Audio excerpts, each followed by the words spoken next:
Dalam episod lepas, saya ada kongsikan bahawa masalahnya bukan keradangan, tetapi apabila keradangan itu berlarutan terlalu lama. Persoalannya, kenapa badan kita boleh jadi begitu? Ramai orang sangka puncanya cuma satu. Sebenarnya tidak. Ia adalah gabungan perkara-perkara kecil yang berlaku setiap hari.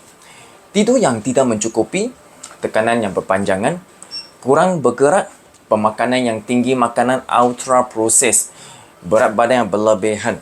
Satu demi satu mungkin nampak kecil, tetapi apabila ia berlaku setiap hari, badan seolah-olah menerimakan isyarat bahawa ada bahaya yang tidak pernah benar-benar hilang.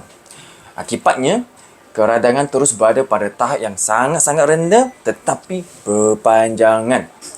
Dan antara semua faktor ini, stres sering menjadi punca yang paling ramai orang tidak sedar.